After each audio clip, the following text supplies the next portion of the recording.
तो रत्नों की विशेष बातें आपने जानी, रत्नों का वजन आपने जान लिया।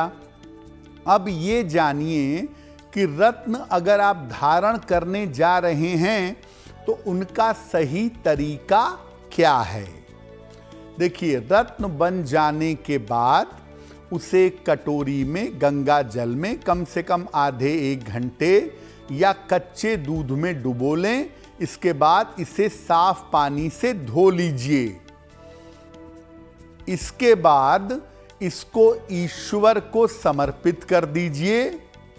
समर्पित करने के बाद भगवान का नाम ले करके इसे उपयुक्त अंगुली में धारण कर लीजिए। रत्न को धारण करते समय हम हमेशा दिन और समय का ध्यान रखते हैं, लेकिन अगर आप रत्नों को शुभ मुहूर्त में बनवाएं तो और भी ज़्यादा अच्छा होगा। इसके अलावा ज़्यादातर कोशिश ये करनी चाहिए कि आप रत्नों को शुक्ल पक्ष में पहने।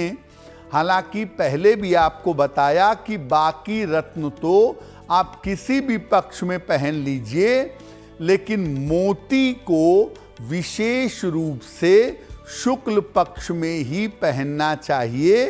मोती को कृष्ण पक्ष में न पहने। तो अलग अलग रत्नों को अलग अलग दिन धारण किया जाता है और धारण करने का सही समय होता है। उसी समय पर अगर आप रत्न पहने तो आपको फायदा होगा। आप माणिक्य पहनते हैं, मूंगा पहनते हैं तो उन्हें दोपहर में पहना जाता है। आप नीलम पहनते हैं तो उसको रात में पहना जाता है। यानी अलग अलग रत्नों के पहनने का अलग अलग समय है और इस पर ध्यान जरूर देना चाहिए। देखिए, रत्नों की एक ऊर्जा होती है जो शरीर की ऊर्जा को संतुलित करती है। जब आप पहनते हैं तो आपके शरीर की ऊर्जा के साथ बैलेंस हो जाती है। कुछ समय के बाद उस रत्न की ऊर्जा शरीर के साथ पूरी तरह से मैच कर जाती है, कंपैटिबल हो जाती है। तब वो रत्न शरीर के लिए प्रभावहीन हो जाता है।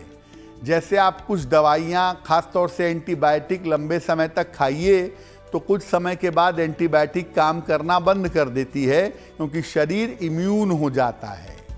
सेम बात यहाँ भी है कि अगर कोई रत्न आपने 10 साल 20 साल पहन लिया तो वो आपके शरीर के साथ मैच कर जाएगी और ऐसे में वो इम्यून हो जाएगा। ऐसी दशा में या तो रत्न को बदल दीजिए और या रत्नों को दोबारा से ऊर्जावान कर लीजिए। एक कटोरी में गंगा जल लेकर के उसमें रत्नों को 24 घंटे भिगा दीजिए तो रत्नों के अंदर कुछ ऊर्जा वापस आ जाएगी। तो कुछ समय तक रत्न और चल देंगे। लेकिन अगर आप ऊर्जावान नहीं करते हैं तो ऐसी स्थिति में रत्नों को बदलना जरूरी होगा।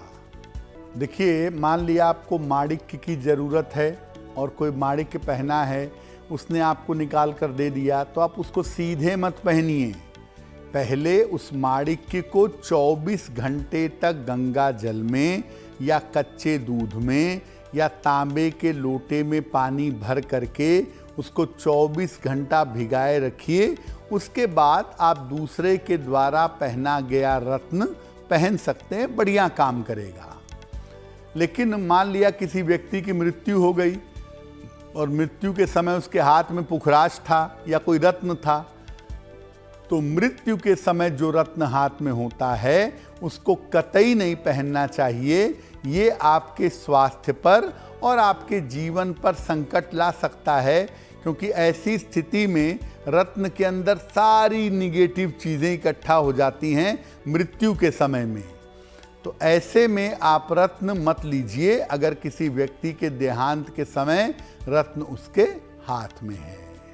अगर आप मुझसे जुड़ करके अपनी समस्याओं का समाधान चाहते हैं और चाहते हैं कि आपकी समस्याओं को ज्योतिष के माध्यम से सुलझाया जाए, तो आप हमसे संपर्क कर सकते हैं, जुड़ सकते हैं एस्ट्रो तक पर।